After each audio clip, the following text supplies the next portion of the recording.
It's season 3, Beyond Business. Come ride with me. Nick Freno in the house, sharing stories that inspire. From every walk of life, we're lighting that fire. Lessons learned, journeys shared, good vibes and laughs, we're fully prepared. Brought to you by Buick Real Estate. Let's dive deep, it's gonna be great. From the ups and downs, we rise and grind. Every guest has a tale, every tale is a find. Exploring the wisdom that life has to give. Together we grow, that's how we live. Lessons learned, journeys shared, good vibes and laughs, we're fully prepared. Brought to you by Buick Real Estate. Let's dive deep, it's gonna be great.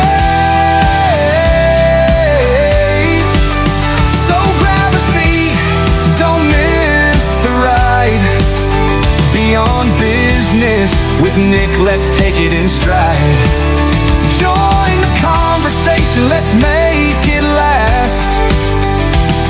With stories and insights, we're having a blast. Hey listeners, before we kick off today's episode, I want to take a moment to highlight our incredible Season 3 sponsor, Buick Commercial Real Estate. If you're in the market for commercial properties in Central Illinois, look no further than Buick Commercial Real Estate. With a dedicated team led by Tim Buick and Cole Babcock, they bring unparalleled expertise and deep understanding of the local market to meet your commercial real estate needs. Whether you're looking to buy, sell, lease, or invest, Tim and Cole are committed to providing personalized service and guidance every step of the way. Their passion for helping clients navigate the complexities of commercial real estate sets them apart in the industry. So if you're ready to take your business to the next level or find that perfect commercial space, reach out to Buick Commercial Real Estate. You can find them on all social media platforms at buickrealestate.com or give them a call at 450-8500. Trust me, you'll be in great hands. And a special thank you to Tim and Cole for your unwavering support of the show. Hey everyone, if you're looking to transform your home with a fresh coat of paint or need some handiwork done, look no further than Clean Cut Painting and Handyman.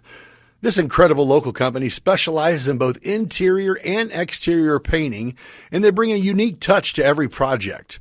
What sets them apart is their women-centric approach, because they truly believe that a woman's eye for detail and design is invaluable. From basement remodels to floor replacements and accent walls, Clean Cut Painting and Handyman is your go-to for all home improvement needs. Their team is not just proficient, but also professional, ensuring that every job is done right. So if you want to elevate your space, reach out to Clean Cut Painting and Handyman today. You'll be amazed at what they can do. They operate out of both Decatur and Springfield, Illinois, and you can find them on all social media platforms or look them up online at cleancutservice.com. Hey everyone, if you're on the market for custom apparel, look no further than Oakwood Screen Printing. This company specializes in all things screen printing, offering high-quality designs on everything from t-shirts and hoodies to hats and bags.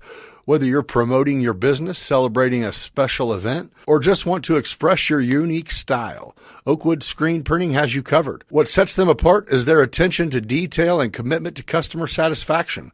They use top-notch materials and the latest printing techniques to ensure your design looks vibrant and lasts for years to come. So if you want to make a statement with your apparel, reach out to Oakwood Screen Printing today. You won't be disappointed. If you use promo code BB217, that's right, BB for Beyond Business 217 at checkout, you will receive an additional 15% off online or in store. So that means ditch the custom ink link order, no matter where you're ordering from, and order your product online or in store from Oakwood Screen Printing using code BB217 for 15% off. Check out oakwoodscreenprinting.com for your next apparel order. Hello, everyone, and welcome back to Beyond Business. Thank you for joining me for Season 3 of Beyond Business, which is brought to you by Viewit Commercial Real Estate. This is Episode 1, which is brought to you by Clean Cut Painting and Oakwood Screen Printing. Today's guest has been working for Sunbelt Rentals for over 20 years. He is co-founder and co-owner of Notorious PIG, Notorious Meats, Bevo's, and the 4-9. He is co-owner of Sliders Bar and Grill. He is involved in the ALC Wiffle Ball Classic and is heavily involved in the local Decatur and Mount Zion community, as well as being a youth travel baseball coach. Welcome in today's guest, my man, Zack Keck. No, I do. I appreciate you taking the time to come and sit down, man. I know life is busy with, things. You got things for sure amongst family. Yeah, and kids. things, lots of things. So I know that you've worked at Sunbelt forever, and you've got, let me put this on silent because I already know how this is going to end up turning out. I think I've learned that. So yeah, other than, why don't you, let me not take the lead on this. Why don't you tell me, other than your Sunbelt, and I do want to know what your title is and what you do there, but let's start there and say what else you do for bread. All right, man. Well, for bread and meat. Me. Sorry, it's taken me a little bit longer to get here. Yeah. A lot of it's life, family, job. I think last time you had a draft, babe. Got to get them kids ready for spring or something. Yeah, we had baseball. We were making our schedule for baseball. That's right.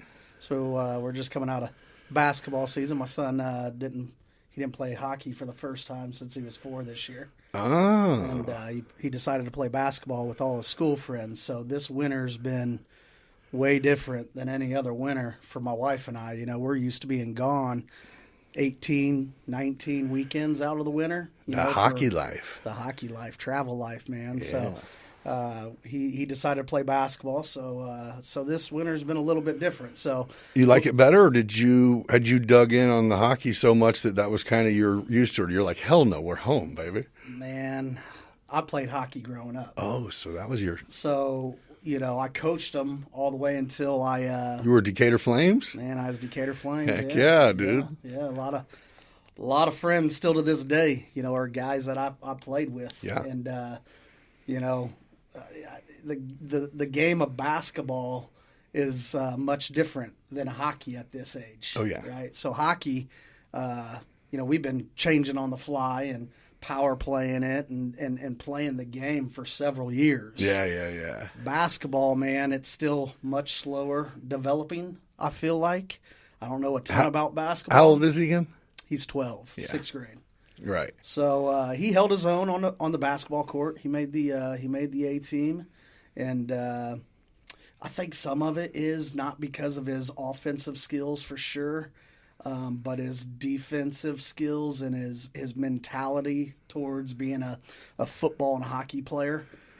All his buddies are really good at basketball. Both teams, the A and B team, are there's a lot of talent there in Mount Zion.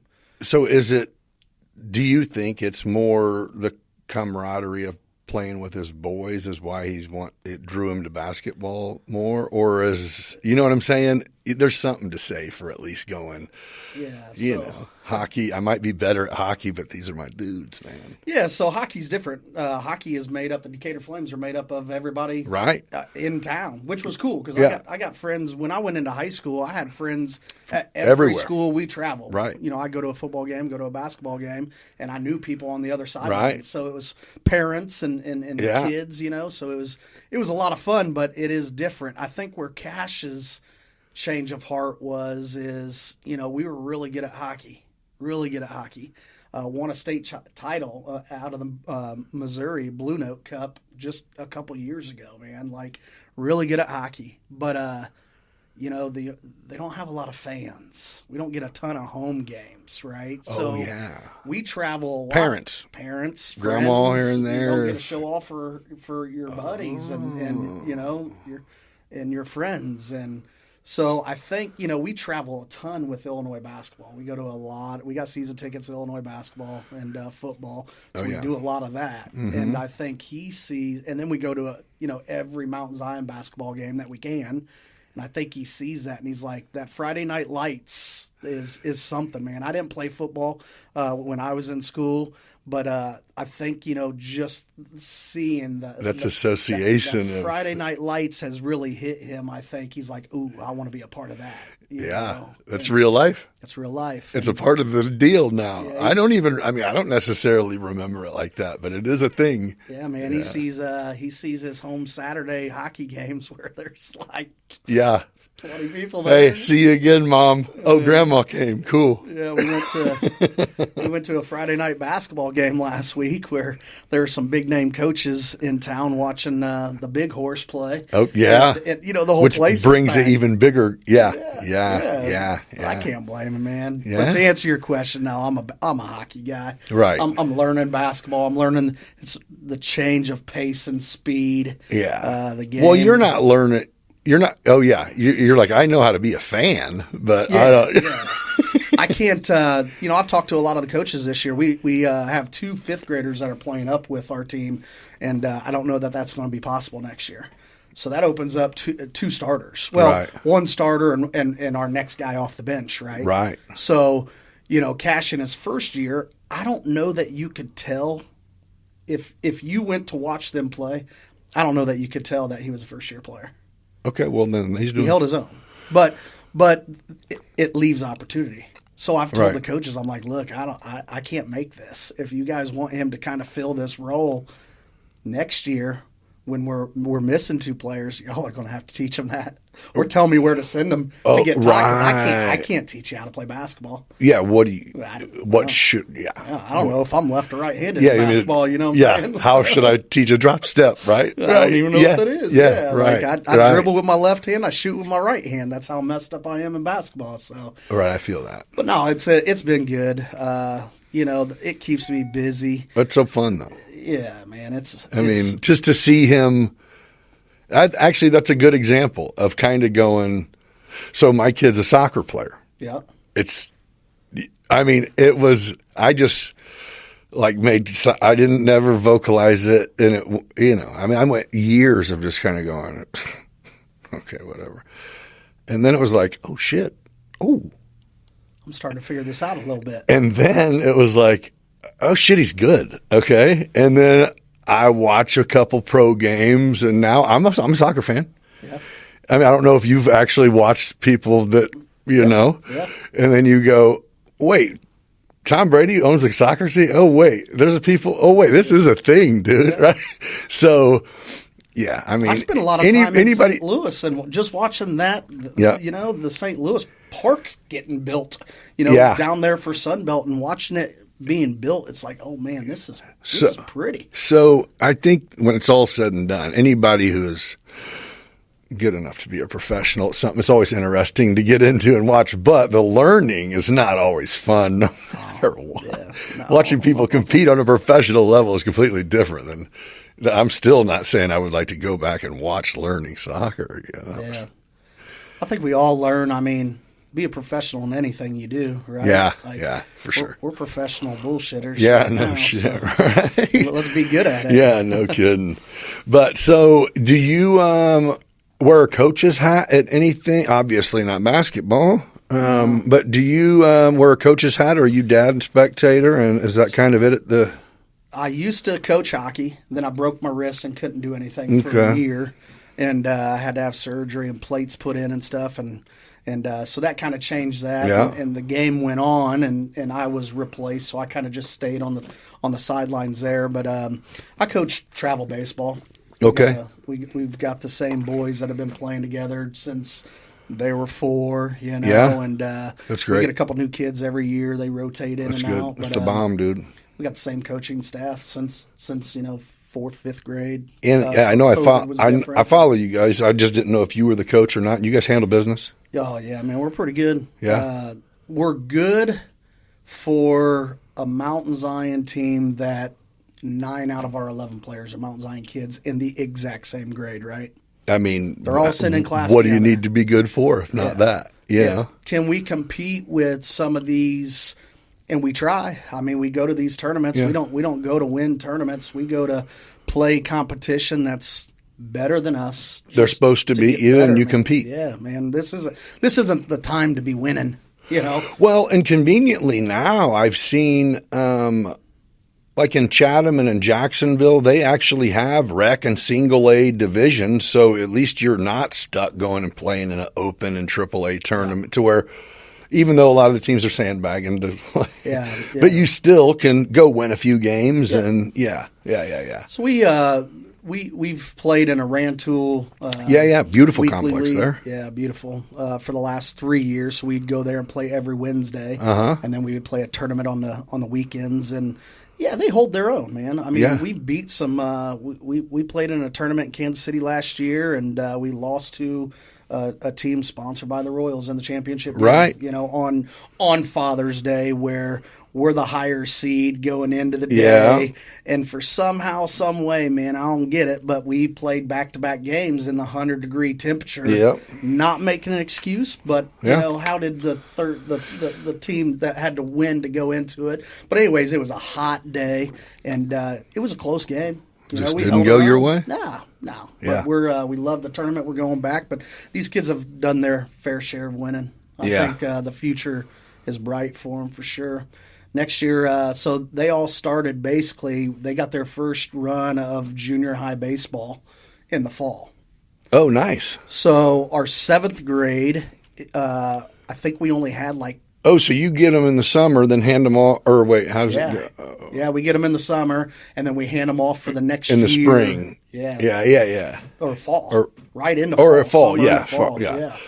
So they got their first dose of junior high baseball, and we had 2 7th graders on what they call the JV team, and the rest of them were 6th graders. Oh, coming nice. up. So we started 7 6th graders most games. Oh, and, nice. And out of the 9, and they I don't remember what our record was, but it was a winning record. Heck yeah. You know, I think we lost to T-Town, which T-Town doesn't allow any 6th graders to play. Okay. So we lost to them in an opening game of the season, and then we beat them the last weekend of the year.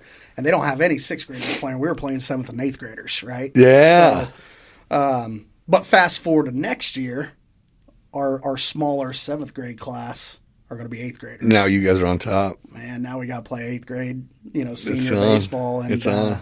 Yeah, that'll be interesting. It'll be fun. We're going to take our licks probably next Yeah. year, but man, when they're 8th graders, It's on. let's go. Yeah. You know? Yeah. We'll get some help from the what will be the 7th and 6th grade class. We got some good classes below us, and it's going to be fun. So that's what my boy now, about a month ago, has started. He's a freshman. So Okay. he started doing, he goes to St. T, and he started doing baseball workouts with the team. And I think first couple of weeks, it was kind of, well, this is the first time you go in and you're 14 and you're playing with people that are up to 18, you know? Yeah. And I remember the very first feedback, he's like, dude, there's a dude who throws 90. And I was like, he does not, but okay, you know? And he's like, but there is though, but there actually is. And I'm like, maybe there is. I don't know if there is, but so yeah, we got to talking, and yeah, he's like, man, the dude, I don't know. But he throws really hard, and he's been there a few times now, and yeah, it's good to see him like blended in as one of the guys, and it's like, okay. It's unbelievable what the game is today. Like Yeah. I picked my son up last night from hitting lessons, and we're driving home, and he's like, Dad, Davis is just got back from this camp. There's dudes throwing across the diamond in high school at, Right. 91 miles an hour Right. or 88 miles an hour. I don't remember what he said, but probably 80s. And then he goes, they had a kid there that was trying to hit the, upper 90s, and these are high schoolers. Mm-hmm. And it's like, and he proceeded to tell me his goals with throwing the ball, at his age this Yes. year, what he wants to throw the ball across the diamond. Yep. And what he wants the ball coming off his bat, how fast. So I was just going to say, It's so like- they're gunning it directly off the bat, and they so that was So he plays, when I cut the reins from coaching like 2 years ago, that's what the winter workout is. Velocity out of your hand from the mound, and the increase in the velocity off the bat over the winter should go up with the gun. And it is just like half of it though, bro, is for sure, but you guys just charged me because this fucking kid's going to put on 15 pounds because he's 14 and it's winter. That's you when you and I were growing up. You know what I mean, though? Yeah. Like you're tricking me. He's going to gain 10 pounds. He's going to get stronger. And that happened. That exactly happened. He grew 3 inches, 10 pounds. Yeah. Oh, he can throw harder.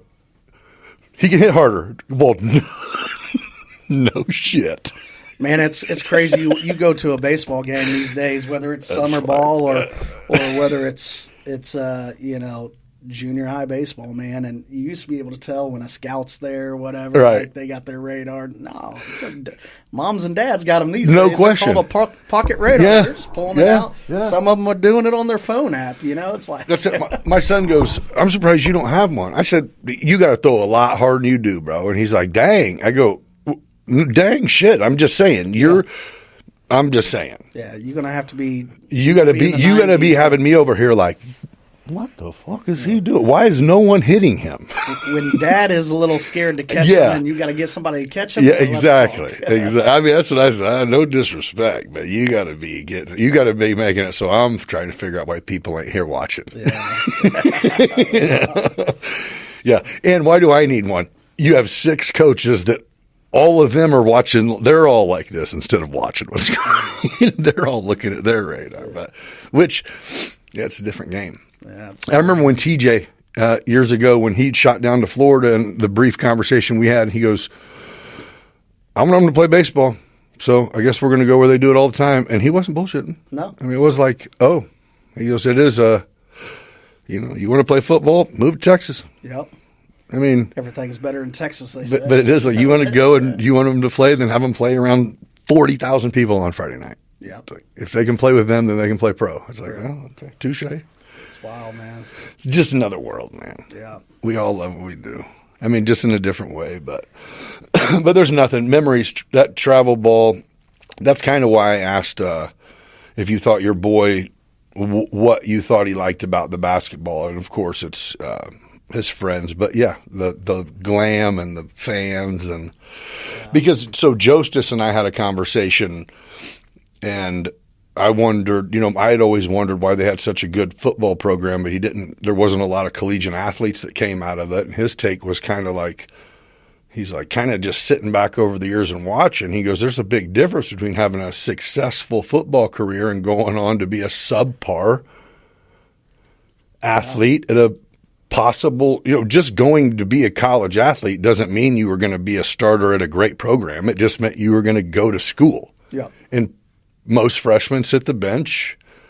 So it had nothing to do with anything other than having a story of being a college player. He made a really good point. It was like, did you want to end your career as on top, or did you want to end your career as being a quitter because that shit sucked? Right. Man, I just hope he gets to get to school. Like, just get to school. And that's kind of what I say too, is I'm like, even if you go and then just play a year and decide it's not for you, to have the story of saying, hey, look, when I played college ball. Yeah. That's what I think. And I think that there's a lot of good stories out there that start with that. exactly You're that. damn right, Yeah. bro. But I don't know. Either way, it's cool. His dad's 5'9.5", maybe. I used to say I'm 5'10". I don't know. I was probably lying to everybody. And the DMV never busted out a tape measure. No, and that's going to be you, right? So right. You're going to have to figure that part out. Right. And right. But man, get to school and do good things, right? Yeah. I think that's really the main thing. So what's your take on what is your take on post high school life? Just in general, not necessarily for your child, but just overall. Someone, 10 people are standing here and they all graduate high school in a week, and none of them really have an idea exactly what they're going to do. What do you do to find out what you think they should do? So I'll just start with my story after high school because I kind of am a believer. It leads in. I see it both ways, man. Like Okay. if you want to go to college and you want to do that, cool.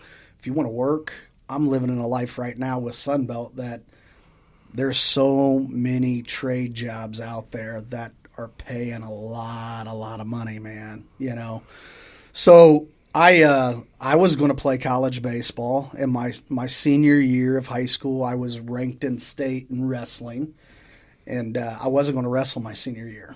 I got Okay. voted in as a captain. I went to Warrensburg. Everybody thinks I went to Mount Zion, but I went to Warrensburg, and I got voted in for wrestling captain, and that still wasn't enough to lock me in, man. Like I'm going to go play baseball. I was getting some offers and stuff, and I'm going to play baseball. I'm going to focus on it. I'm going to be in the gym, and third wrestling match my senior year, I tore my ACL.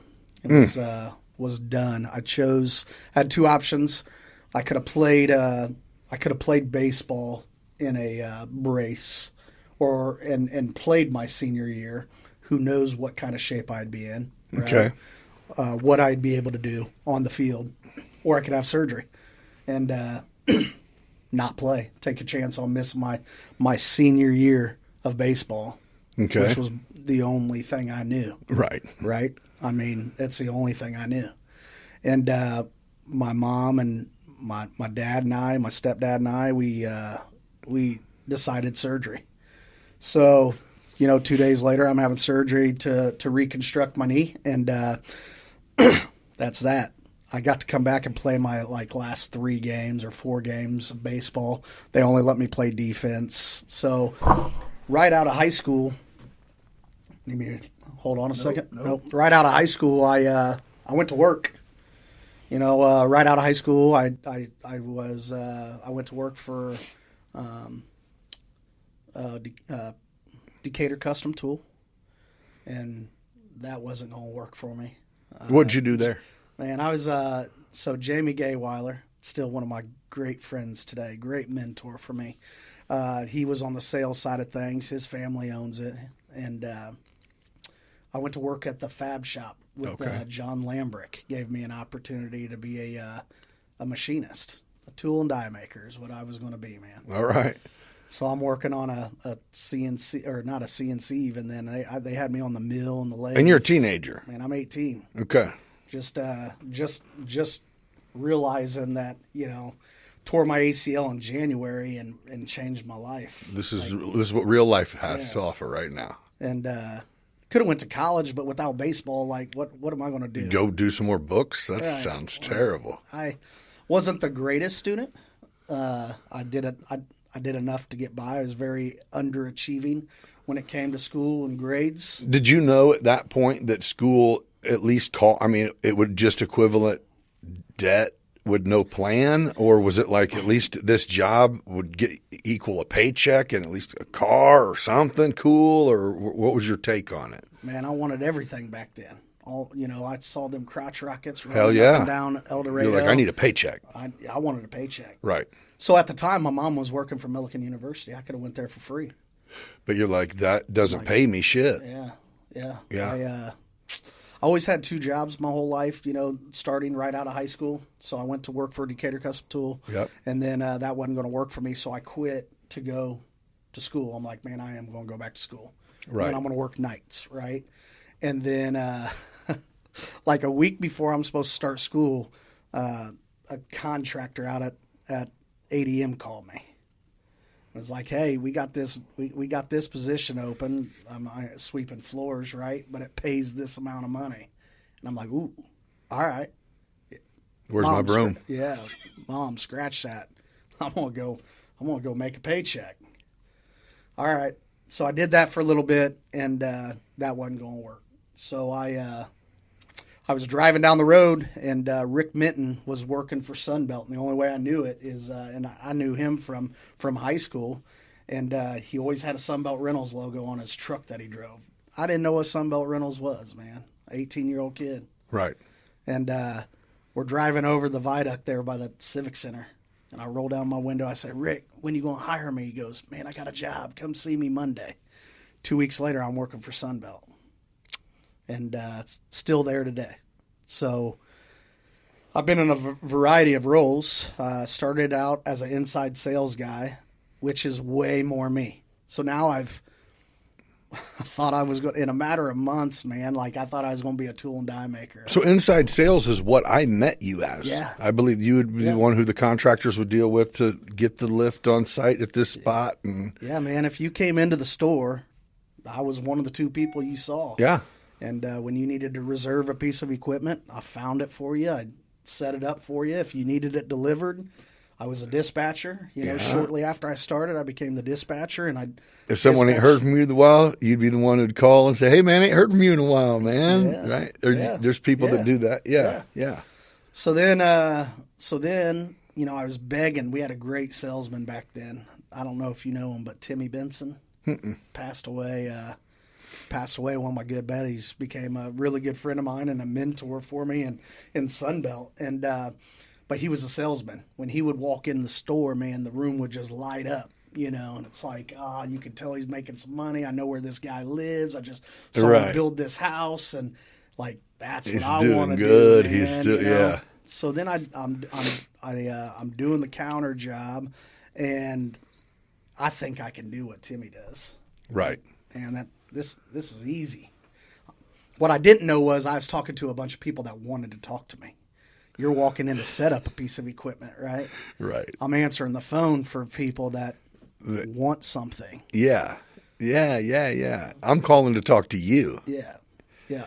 And Timmy's talking to people who don't have any desire to talk to him, and he's winning. he's going out and knocking on the doors, and he's finding out that pit bull secretary at the front door will not let him get to who he wants. And he's still getting to him. He's driving around to the back and walking in the back of the shop with a bunch of people that are looking at him funny, like, "What are you doing here, boy?" And he's still getting his way. And man, he's winning, right? Yeah. But I didn't know that. Right. I'm sitting back, young, dumb me, like, man, I got this. I'm setting all this up for him. I'm doing all that, you know, not only am I dealing with the customers, you know, walking in and calling on the phone. You're like, this guy's getting the glory from my work. Then he calls me and tells me what to do. Like, "Hey, I need this, this, and this, and I need it by tomorrow." And I'm like, all right. Naivety.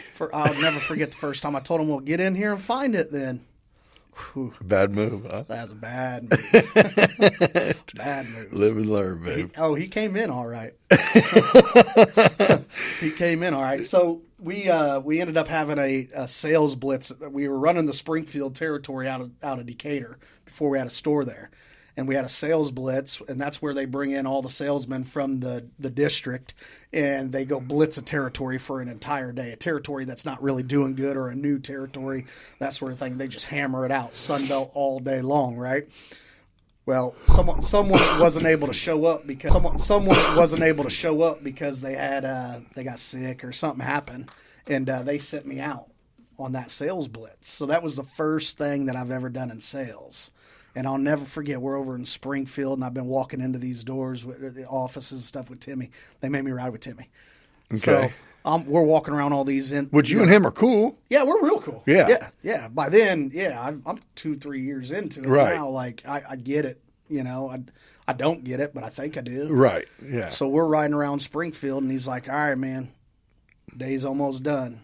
Here's a Menards. Go in there and don't come back out till you get the manager's business card. Go rent them some gear." And I'm like, "What?"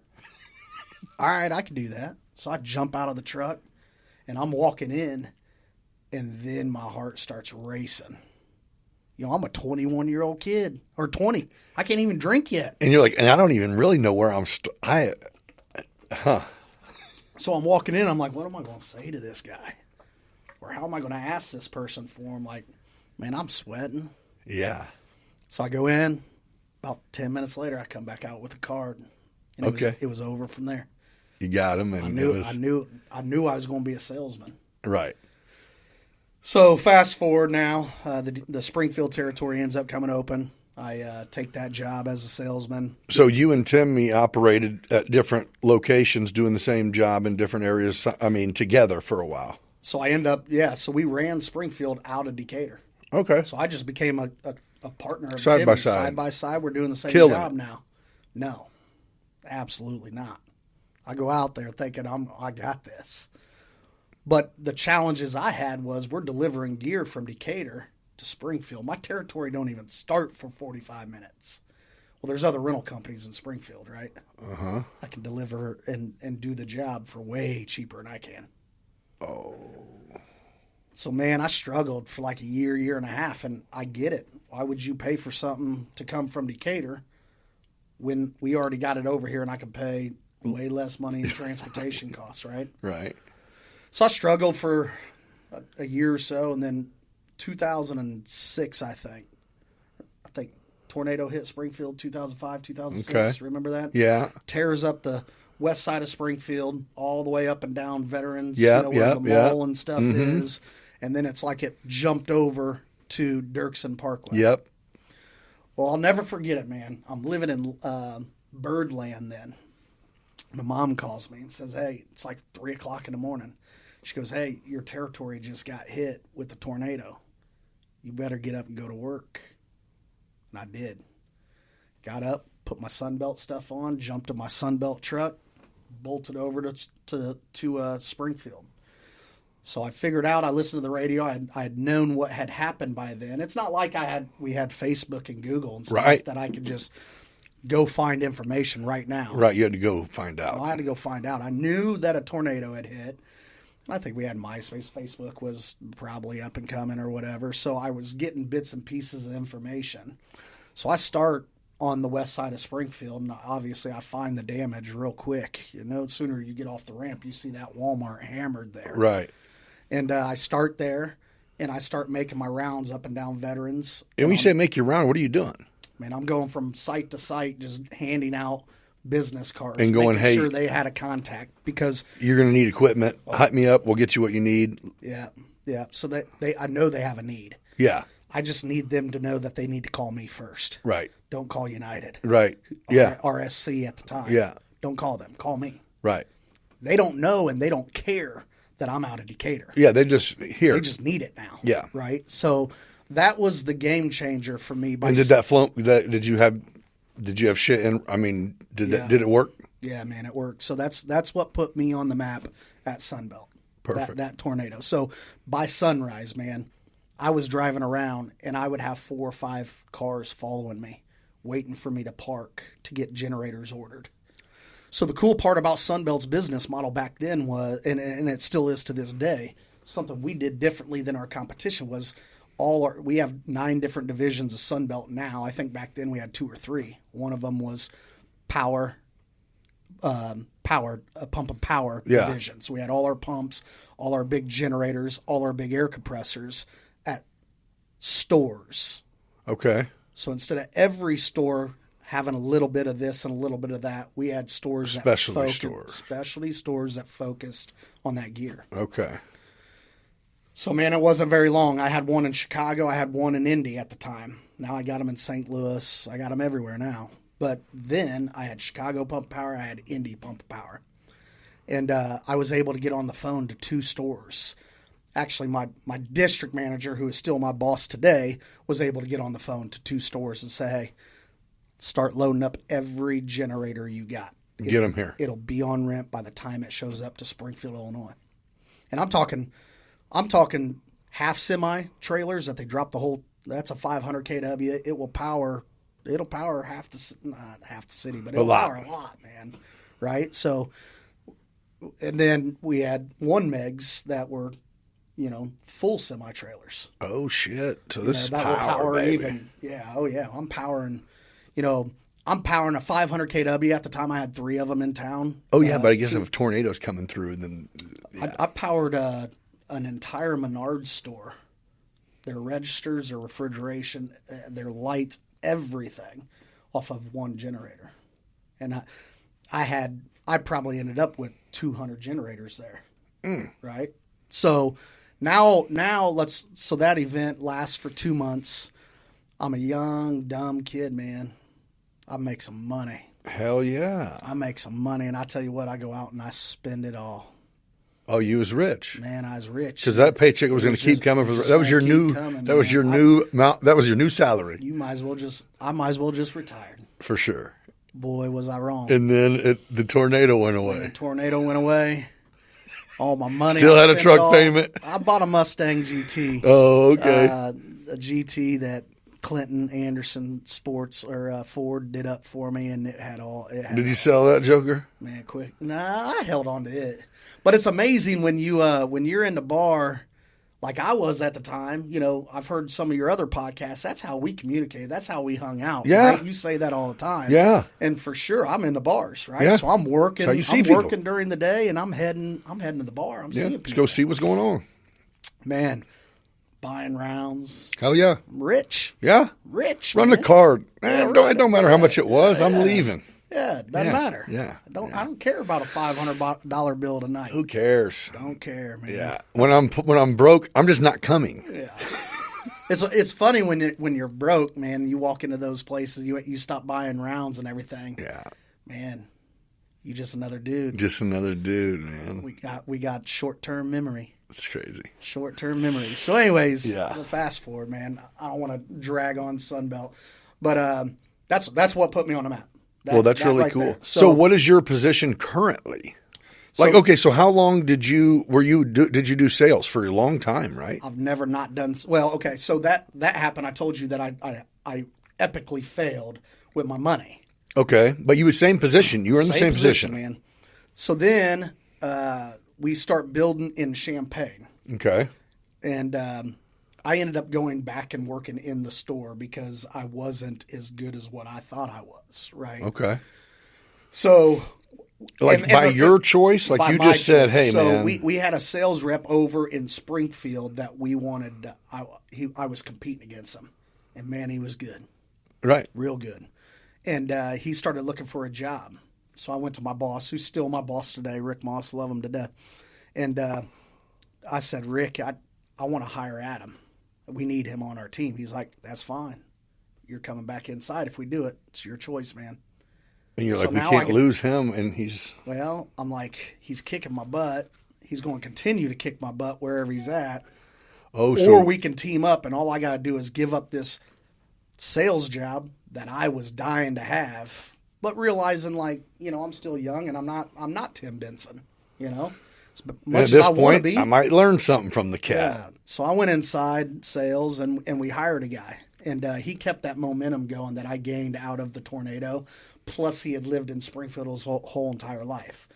So we kept the business flowing, and we ended up building a store in Springfield. That store's still there today. So then I went back into sales to help Rick out with another territory. Went up to Bloomington. And then in 2012, Timmy passed away unexpectedly, heart attack. 42 years old. Oh, shit. I was just going to ask if he was old. Yeah, man, now 42. So Decatur now had an open salesman, but no store now. We were running out of Bloomington because we ended up that when you get Champaign and Springfield going, you got Bloomington. We got kicked out of our lease, that building on 22nd Street. It's not there anymore? It's Altoffer now. Oh, remember? Oh, yeah. So they ended up buying the property. So the landlord comes to Sunbelt and says, you got 30 days to either buy this building or you got to go. So we went. Right? Oh, shit. So then 2012, Timmy passes away, and Rick needs me to come into Decatur and keep those relationships going because he was still doing good, man. He was able to – we had a ton of gear in Decatur. Right. Even though we didn't have a store here. So he was able to just get trucks down here and move things around, and it didn't really – You guys don't have a store like in ADM or something like that? We did it in 2012. Oh. So – 2012, I come back to Decatur, and I'm still selling, and Champagne's up and going. Man, I might be off a little bit because I worked for Champagne for a little bit of a time in there before I came back to Decatur, but I don't really know the years. But anyways, so I'm floating around in different sales roles, right? Helping out the division where open territories are, where they need help at, right? And then. In 2015, I think, we were awarded the ADM contract. Okay. So naturally, I take that over. Lived in Decatur my whole life. I still to this day know more ADM people than anybody within our entire organization, you know. And 2000, so we build a store. Now we find a place to rent. We build a store. That's the current store that's over there by Pepsi on Mueller. Yep. Okay. Right? Mueller Drive off of Brush College. Yep. So that store's here and up and running. So all these years, I've just been in General Tool, which is our largest division of Sunbelt Rentals. I've just been in sales for them. Okay. Basically since 2005. 2017, I switched to my current role, which is a strategic account manager for our industrial tooling division. So in a nutshell, what that is I'm the quarterback. I got 50 customers in 6 states around Illinois, roughly 50. Some of them are family of accounts, ADM, Cargill, Okay. Mueller. ADM is a customer. One customer. Okay. So I cover them in the 6 states around Illinois, 5 states around Illinois. And I'm kind of like the quarterback. I represent all 9 divisions of Sunbelt, but I have a focus on industrial tooling. So specialty welding, specialty rigging. And what you're going, hey, let's discuss what you're going to need, what you do need, and I'm going to make sure get a game plan together to make sure you have it. Yeah, so my role now, I'm dealing with some of the biggest customers. Those Sounds 50 like customers are big customers, so a lot of my job now is putting contracts together, Right. setting rates in stone for them year over year. I can't deal with them everywhere they are, so I'm that quarterback that just manages the account. Okay. And a lot of them work all around the country, or they're nationwide companies. So do you sub out equipment to other companies? You know what I mean? If Sunbelt isn't somewhere, do you say we don't service that area, or do you go, I'm going to service wherever you need us, but it might not be? Does that make sense? There's very few places in the country anymore. We got over 800 locations. Oh, so you can service wherever it's at. Yeah, we got some dry spots, but not many. Yep. We can always get you It's the like, gear well, there, whether you want to pay the if you pay for it, we'll get it there. We'll Got get you. it there. Yep. Yeah. Makes sense. But for the most part, like Kansas, we're not real big. Montana, we're not really big. Right. But really, that's South the Dakotas. But I guess anywhere about that it. you're not big, it's like there's not going to be a whole lot of people big. It's us or United. Usually, has got Right. one store there. You know what I'm saying? Yeah. So that's what I've been doing with Sunbelt for since 2001. I went back to Milliken while working for Sunbelt 2006 to 2009. To degree it up? Degreed it up. Was there a benefit to it? There's been a couple of them. Rodney, I've listened to the podcast. I think Blake. Yeah. Organizational leadership. Yeah. Administration. Yeah. Business. So I did that. Did while you do working it for you or for the paper? Or was there a benefit to your career financially to getting the? Did you do it so you could make more money from your company, or did you do it because you were like, "Hey, man, I get free education because my mom was a teacher"? Or what was your motivation? So my mom's gone, retired by then. So you paid for it. You got a reputation. She's Isn't that like, crazy. Yeah. son, Trust me, I know. son. Right. Trust me, I know. At the time I was going for it because I'm like, what if Sunbelt? What if I Plan got so B. many years. In 2006, I've been there 5 years. I'm still young, and I don't know if this is for me forever. Okay. I didn't know it was going to be 2025, and I'm still there. Right. So I graduated in 2009. I don't have a wife. Ange and I had just met. 2008 or 9ish. We had just met, and I didn't have any kids. I didn't know what life was going to be then. Okay. But I'm like, I think it can be better with this piece of paper. So let me at least. Yeah, let me get it. My buddies are starting to work at ADM corporate office. They're starting to tell me man, you got to have a college degree to work here. Right. But it doesn't have to be in the field or whatever. Yeah. And I'm like, man, this thing's a little bit more important than what I've ever given it. I've never respected it enough. It's interesting because your job isn't a trade, isn't in the trades, but you're saying it from, I was going to say, you just called it from a straight perspective of going, if you want to make some money and you're not necessarily cut out for someone that knows they're going to succeed, or I don't even think it's you have to be able to succeed at college. I think if you graduate and don't have a plan, just saying, I'm going to spend the next couple of years going into debt's a terrible plan. Man, it struggled. When I first got out of school, now Ange and I are getting married, so she went to Milliken. What's college cost? Man, 4 years, 2 years, I don't know. I went to Milliken. I got a 4-year degree in 3 years. Man, I think I had somewhere. I was 100. Oh shit! Yeah, I was 100 grand. I was the first person. So you're at paying Milliken. 20 a year at least. Yeah, I was the first person at Milliken, I think. Don't quote me on this. Please, nobody fact check this. But I was one of the first people or the first students that went through the PACE program. Oh, I'm 100% with 0 credits, man. You're supposed to have, equivalent to an associate's. So I had to meet with the dean to even be accepted in. And the dean's telling me, he's like, it's almost like a Rudy story. You know the movie Rudy? Oh, yeah. So you're saying you started with no college and went... Nothing. Went straight into the PACE program. And it's kind of like Rudy with in the movie. Right. He's begging to get into Notre Dame. And he's like, there's no way you're going to be able to do it, bro. No way. You can't No do way. it. So I'm meeting with the dean, and I don't remember who it was at the time. He's like, man, you work a full-time job, and you're going to try to do, it's going to take you forever. I said, no, sir. I said, it's going to take me longer if I try to do work and do this at Richland because I can only take so many classes, and those classes are 11 weeks long. I said I could take 1 or 2 classes here every 5 weeks. Bam. So I could do this. Right. And I did. I got it done in 3 years. So going back to your question, now I'm the type of guy that, man, I know how to build everything. Right. Through Sunbelt. I see these projects start from dirt. Right. And get built into whatever. But man, I can't do nothing. I can't change that door out, man. Still to this day, I am not that kind of guy. Right. I know how to do it. I know what needs to be done. I'm really good at the demo part. Right. But you know what's crazy is how and if you listen and you've heard us talk about it too is it's just now getting popular again for it to even be any glorification to having a job that lets you be able to build the buildings that we sit in or the roads we drive down or the bridges we cross. Now to me, architecture is fucking amazing, dude.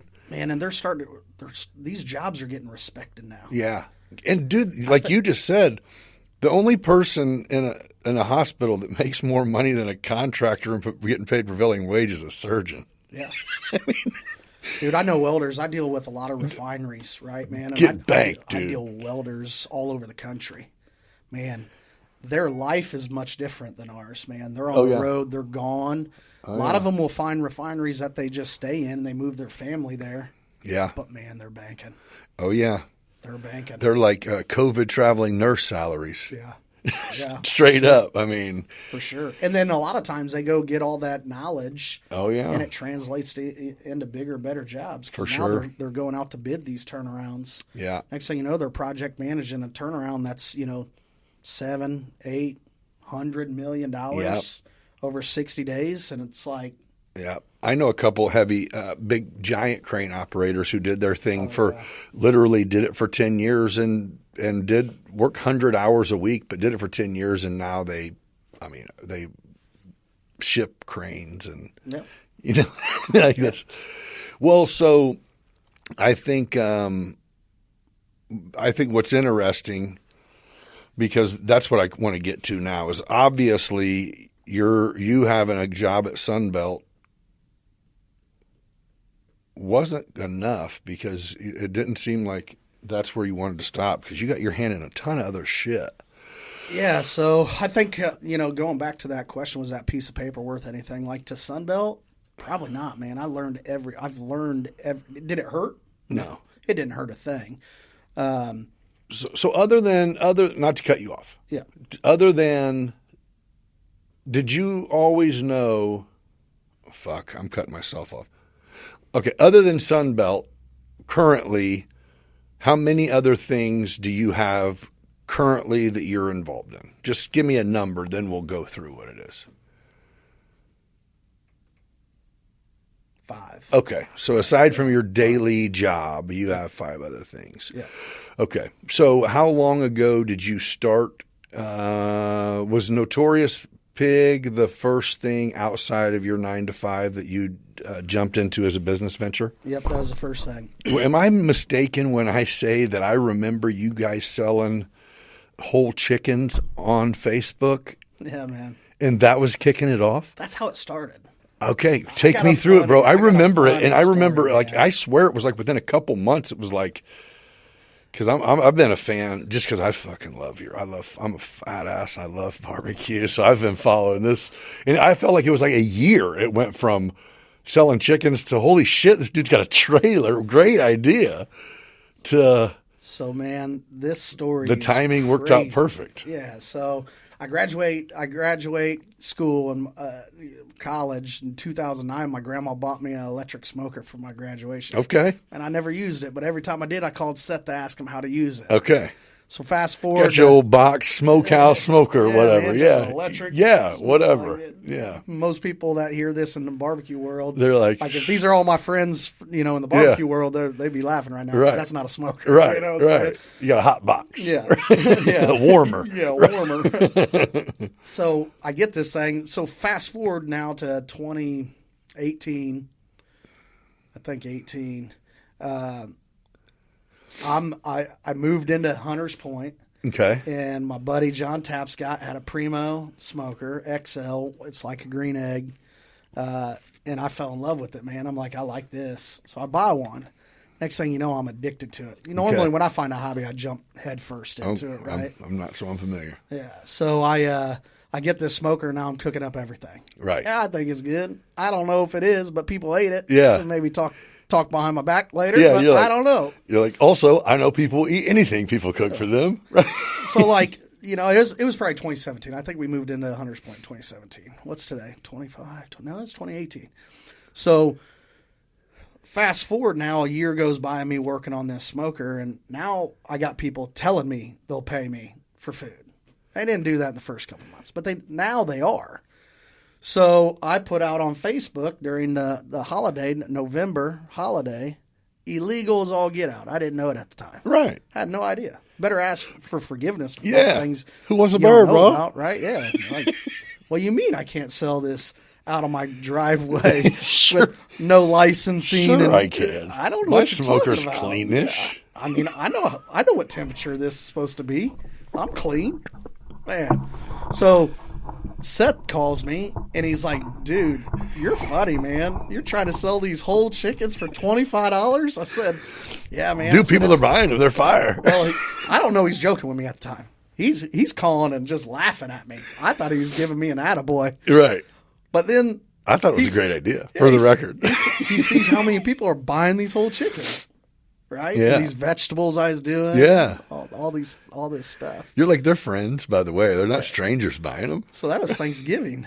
Yeah, but it's out there for everybody Right. to see on Yeah, Facebook. for sure. So then that was Thanksgiving. Come Christmas, Seth was like, "Damn, you made some money.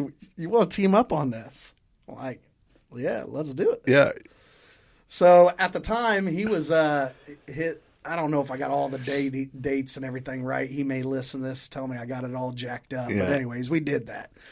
But what led into it was we did that, and we made a little bit of money. And then, I find out that he had a little catering business. That was legit. Okay. Right? So he had the license. He would get temporary permits. He would go do a wedding or whatever. And he would pull out, roll up with his towable smoker and his pop-up tent, and he would put on a meal. Oh, and you had no idea. You're just like. But I saw he had his little, he had a little $3,000 box truck. Yeah. That we had to start with screwdriver. Okay. Yeah. Right? Yeah. He stole that, just so you know. Maybe. Funny story about that too.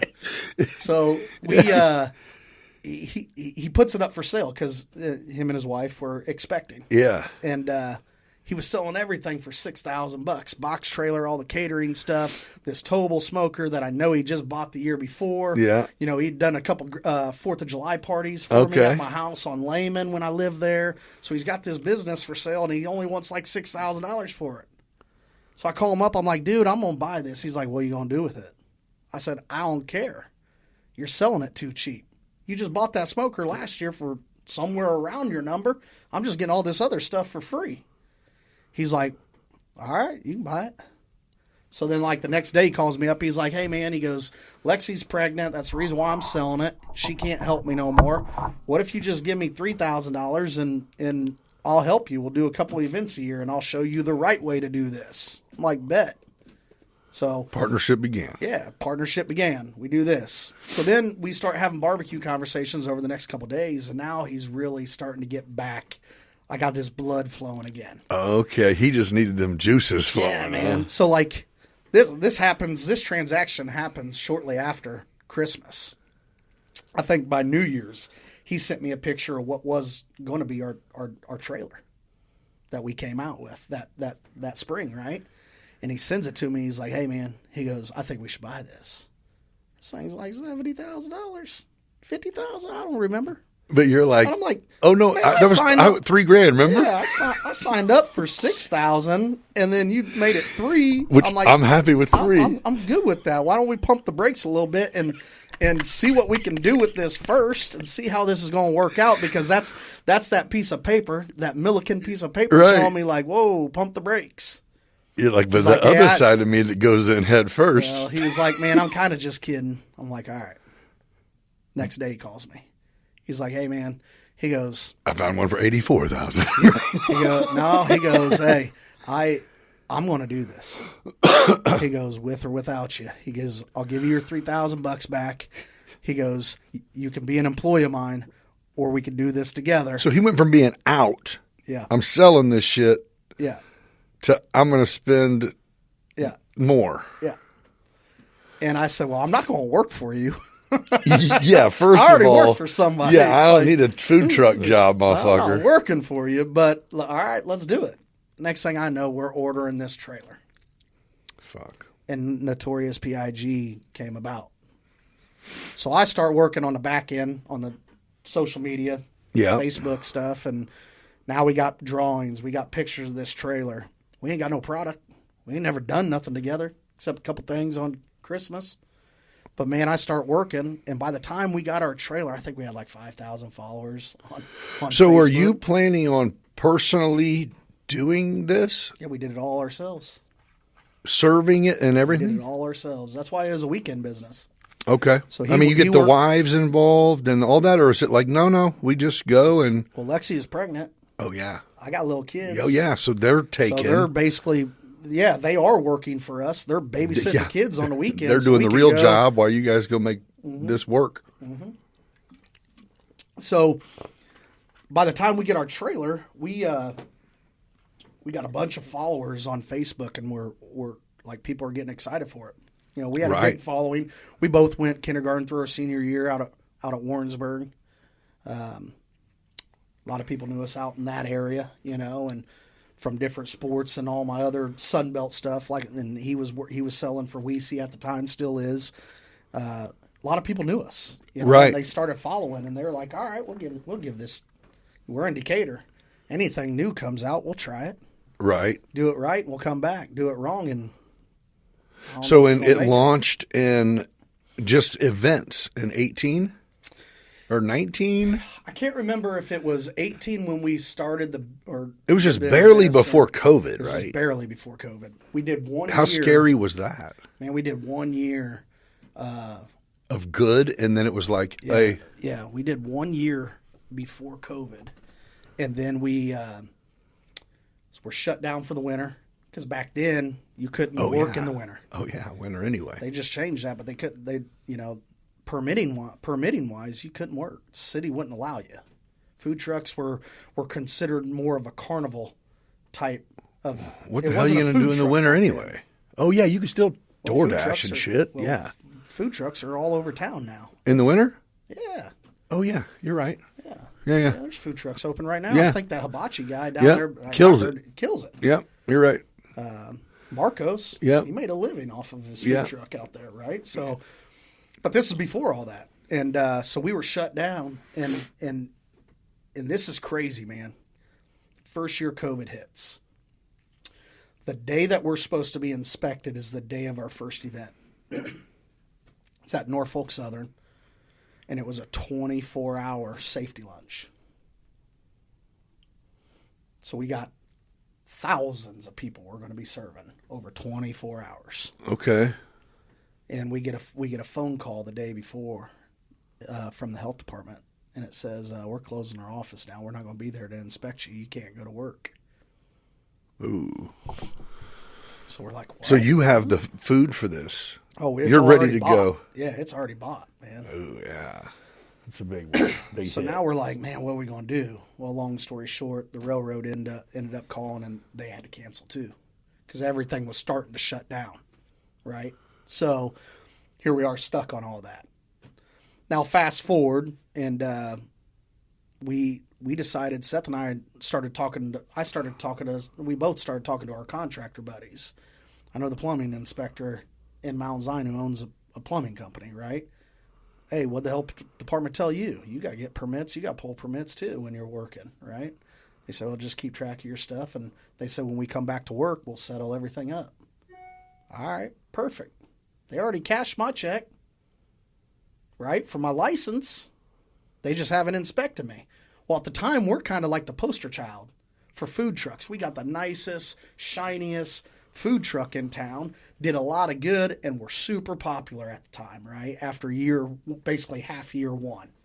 And so Seth and I were like, forget it, man. We're going to go to work. These guys got told to keep track of their stuff. We'll do a really good job of keeping track of our stuff.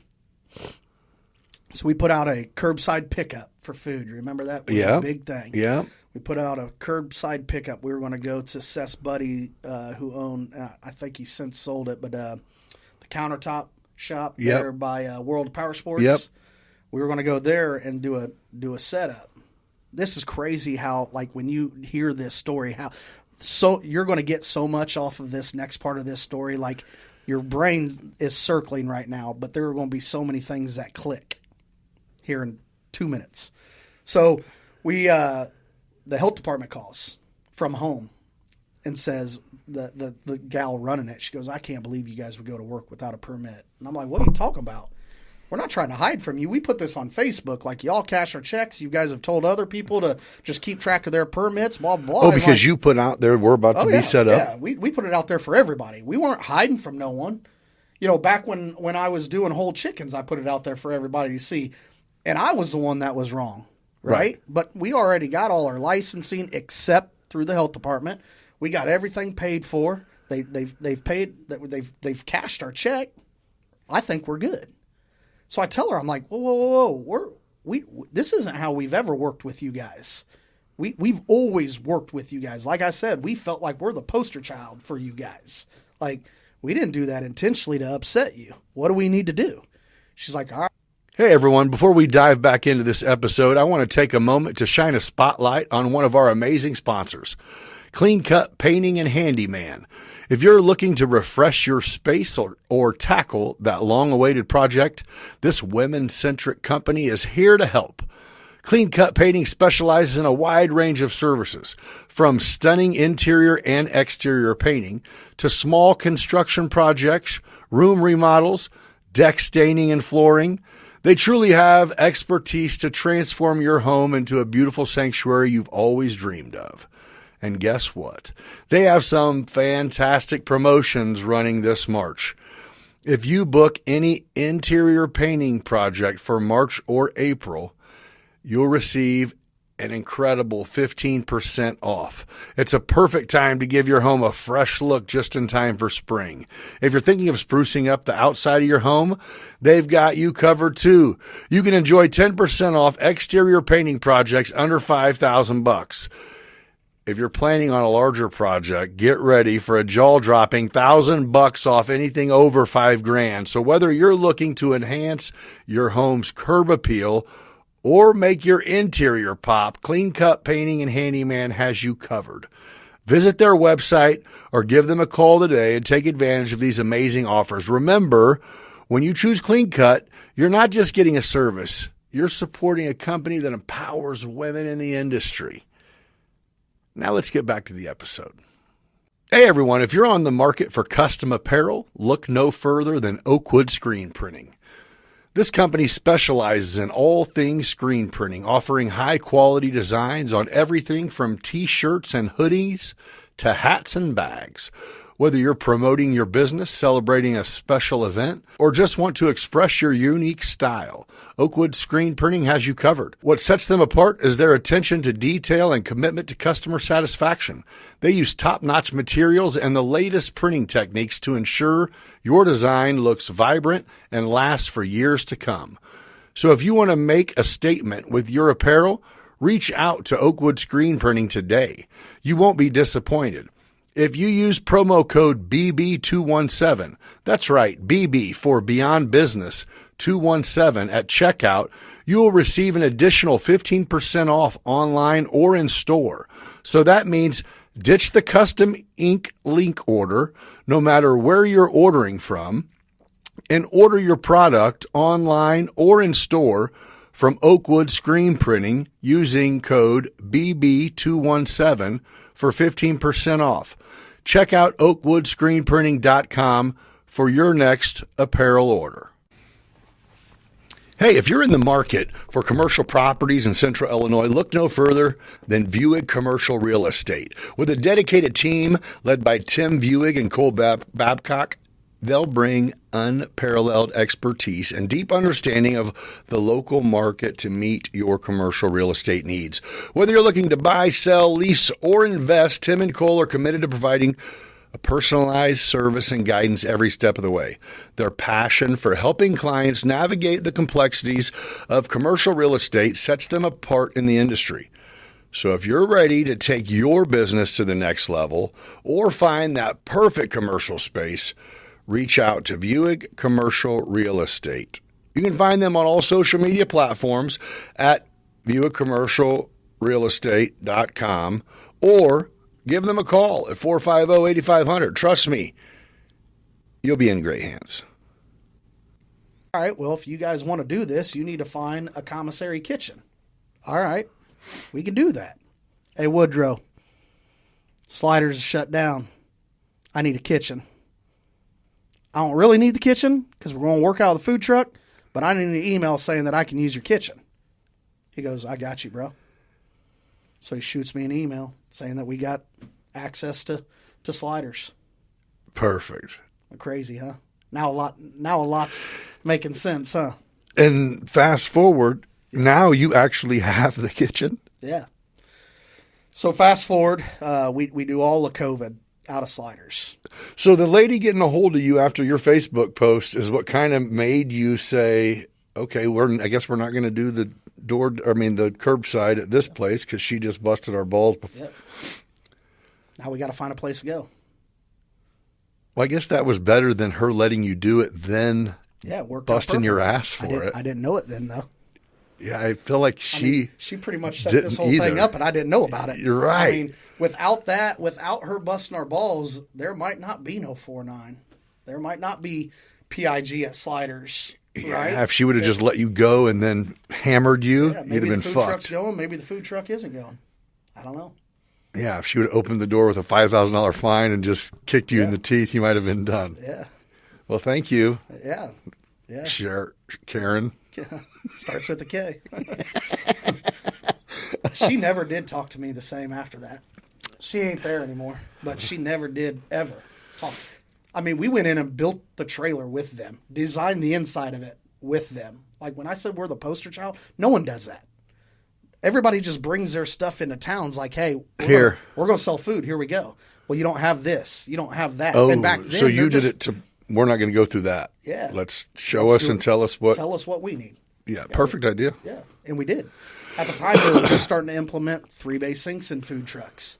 A separate hand wash sink, just like a commercial kitchen, right? Yeah. So hot water is.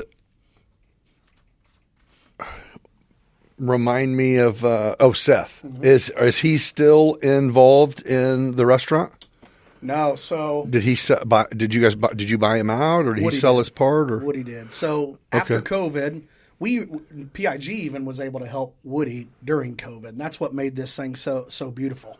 Yeah. Right. So we were doing our thing out of the kitchen, and when they were actually able to open, he was able to sell our products without having to bring in back his full kitchen staff. Perfect. Promising people jobs, not knowing if we were going to get shut down or whatever. Right. So he brought back a limited crew, and they were and so now you're able to serve lunch and dinner every day without an event. Yeah. And he's able to offer Food on the patio was the first thing. Perfect. You know, we sold a lot. That's where the Sliders barbecue pizza came from, man. The barbecue chicken, the brisket pizza. I don't know if you've had the brisket pizza, but I'll put it up against any pizza in town, man. Sounds really good. Yeah, it's good.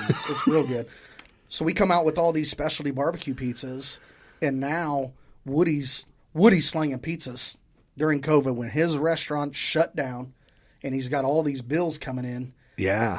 I'll never forget being in there on a Saturday helping Woody. I mean, 100, 200 pizzas on a Saturday, rolling them out the window because couldn't be open. Right. But people were rolling through doing curbside pickup. That's what's up.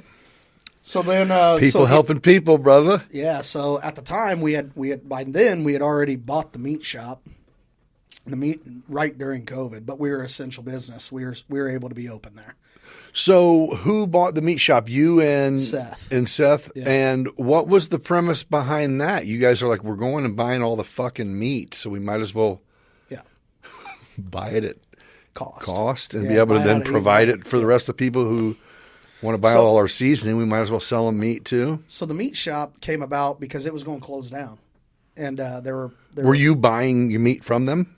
No. Oh, okay. We were buying from a food vendor, which we still do now. Which is great, great part of our business. But now we're able to lump so many businesses in. We buy probably better than any restaurant.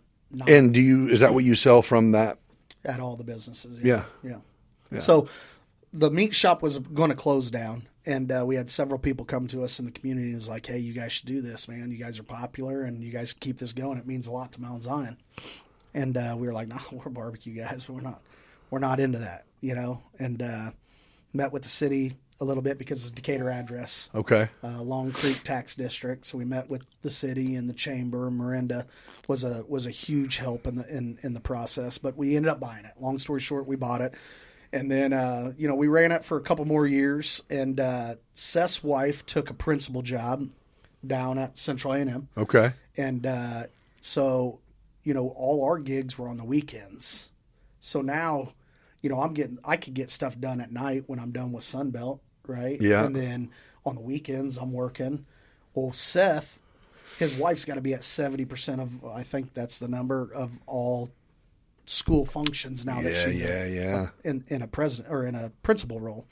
And so now he's daddy daycare now. They got two little ones now, and he's got to be home every night with the kids that, when Lexi's working these events and then working on the weekends. We just burn ourselves out, man. Right. Yeah. We had been running for about 3 years now, food trucking. The first 2 years, we food trucked every single weekend of the summer. Right. So 2 years ago when Woody bought out Seth in November, he had all that going on. I got Cashman who's playing baseball. I got Timber who's, she's going to be playing softball sometime, and we're just getting into that, and I'm not going to miss a game. Right. Nor should you. But the first 2 years I did. So I missed Cash's first hockey travel goal. Do you still have the meat shop? Yeah.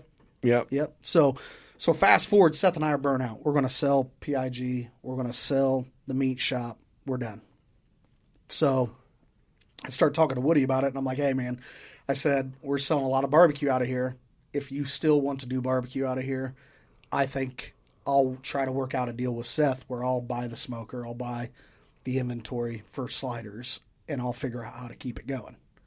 I could do it on the weekends, right? I just need to figure out how to get it done during the week while I'm at Sunbelt or whatever. And Woody's like, why don't I just buy Seth out? Both businesses complement each other. I'll just do that. Like, really? So you'll be able to stay in. He'll pick up some slack on the. Yeah. Well, now all of a sudden we got 15 employees at Sliders that can help out, which I didn't know. Touché. So it really made it a lot easier because that was my thing. Like even with Woody buying Seth out, I'm like, Woody, I can't operate like I have the last 2 years, man. My son's got baseball in the summers. Like I can't miss this stuff. He's going to be graduating from high school before I know it, and I'm going to kick myself. And he's like, bro, I'm team. He's like, he goes, we got it, man. And sure shit, man. That's how it's went. That's how it's went. Matter of fact, you're like, no, now I own another also Yeah, the 4.9. The 4.9 came out right when we bought the meat shop about 6-8 months later. So the meat shop, Seth and I were going to open up a barbecue supply store. Okay. We're going to sell accessories. We're going to sell Just like a little...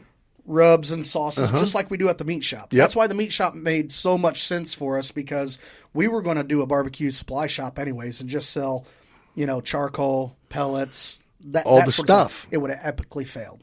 Epically Failed, man. Oh, really? It would have. And the building we were You're like, looking we could at have done a building, kiosk inside that shop. That's it. a kiosk at the mall during the winter months or during the holiday That's season it. would have been way better, right? But we didn't know it at the time, but we're really into this barbecue thing, and we think everybody likes it because we like it. That ain't how business works. I guess you're right. Just because I'm into it, Only the people who go to that aisle like that shit. not just because I'm a baseball card nerd, don't mean anybody's going to baseball card shows anymore. You know what I'm Touche, saying? man, because it just sounded like a great shop to me. sounded like, hey, I love it. How can you not? You're right. Like, You're right. Why would it have failed? Because of that? Because you're like, there's yeah. not enough popularity in this town. Yeah, the We 8 sell that people same- besides me that like it don't want that. Yeah, we still sell that stuff in the meat shop now. I know what the sales are. Oh, I know yeah. exactly what the sales would have been. All right. And I got 4 years of doing You're it like, yeah, now. Father's Day, it was a hit. Yeah. Yeah, holidays are big. Summer, spring, and fall holidays are really good. Right. Yeah, I guess you're right. Yeah. So I'm telling Woody because so we were going to put the barbecue supply shop in where the 4.9 is, in the old house, the first Okay. 4.9, right? So now that's a whole other piece of the puzzle. Okay. I had no idea. So Woody and I are yucking it up one night, and we're talking about it, and he's like, "Man, how'd the meat shop?" Tell him this exact story. So well, we were going to put the barbecue supply in there. He's like, "Wait a minute. The old Nampkin Nutrition or the new old Triple Dog Dairy?" I'm like, "Yeah." He goes, "That thing got a hood in it?" I said, "Yeah." He goes, "We were going to rip that all out." He's like, "No, no, no."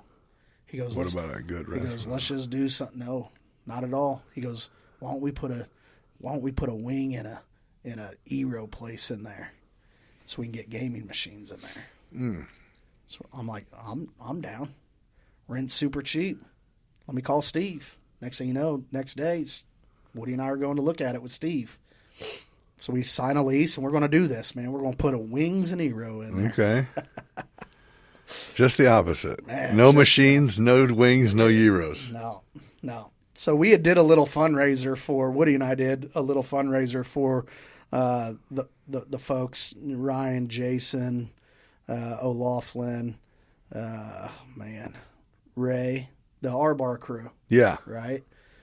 And we did when Randy passed away unexpectedly during COVID, when everybody's laid off. They had the opportunity then, back then they were doing the grants for businesses that were shut down, that their employees didn't leave or go back to work. Right. There was money for them. Right. So all these employees that didn't go work somewhere else or were legitimately stayed off and were employees of our bar, they thought they had some money coming. Randy passed away and it went away. Oh, yeah. So we do a little fundraiser for them during COVID. So fast forward now, we sign a lease, and we were going to hire a girl to run the 4.9 for us, and she backed out. We weren't even ready to open or anything. Hadn't really done anything yet, but she backed out. Didn't really see the vision, right? Right. So I called Ryan. But the 4.9 was a wing gyro spot. Gonna be. Right. Yeah. So I called Ryan with our bar up. Said, "Hey, you still not working?" He's like, "No, man." He goes, "But I'm getting to the point where I'm about ready to go back to work." I'm like, "Come see us." So he comes into the 4.9.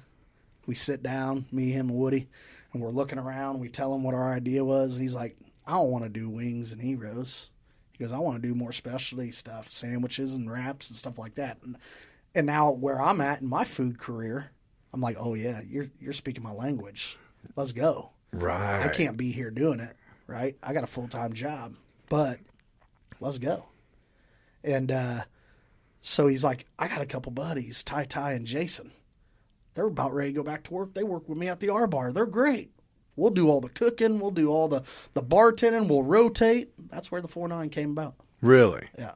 All because Seth and I didn't put a barbecue supply place in there. And now look at it now. And now look at it now.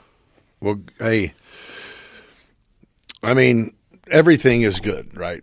But that place, You could, I mean, that's the same thing I said to Woody. I said, you could, that could be at the lobby of the Hyatt in Nashville. I mean, any major city. Anyway. It could be outside in an airport.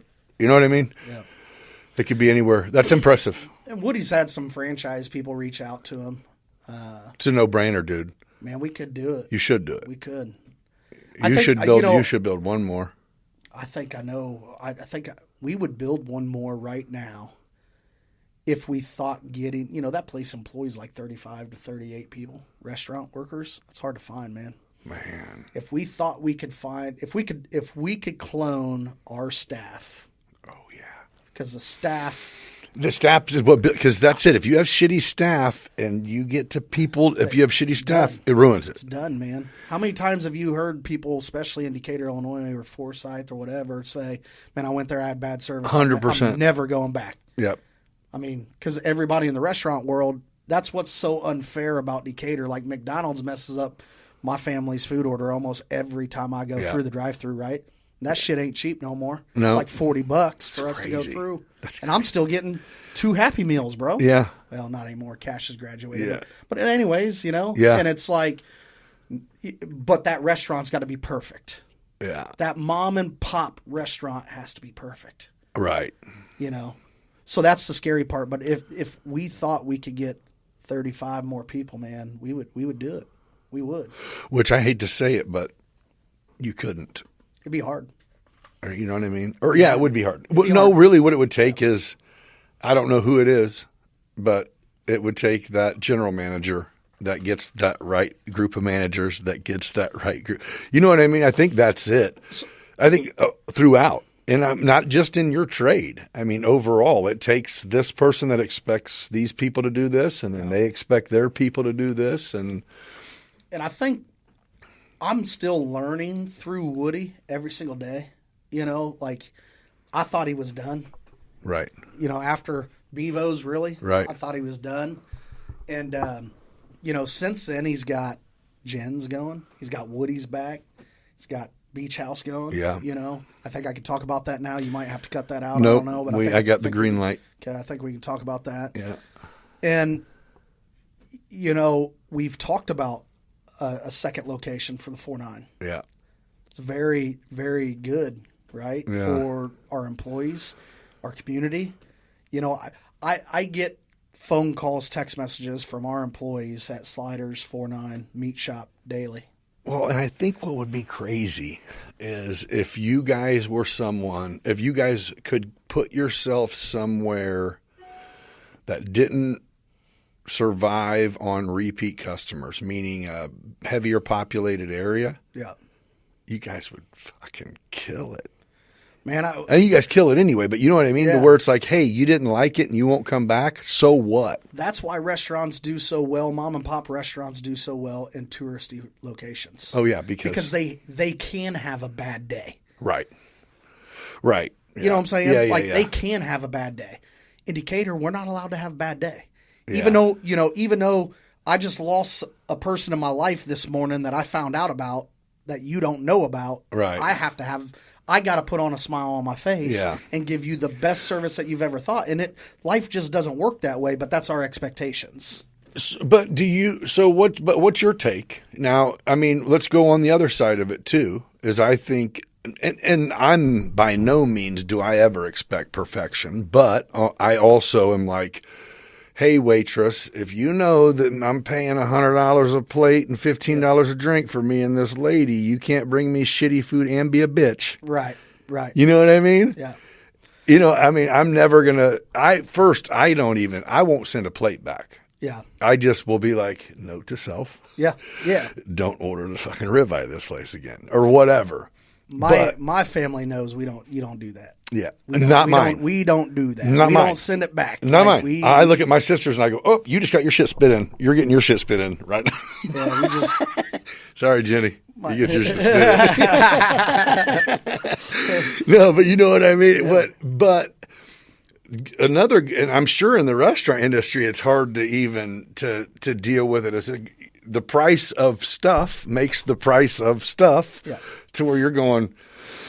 Yeah, it sucks, man. You're going out and feeding your kids $50. Hey, staff, let's make it seem like, which nobody fucks up on purpose. But,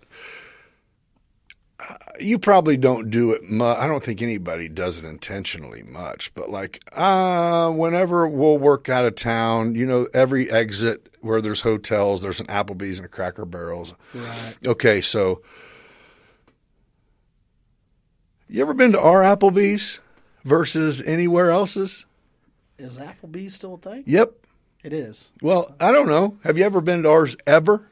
Compared to any other Applebee's, you just see how it's just something's going on there to where it's like, why isn't our shit look like the commercial? Right. Isn't, you know, and I think that's what it goes back to where if the management doesn't make the staff act a certain way, then you get shitty everything. You know what I mean? So that's a franchise.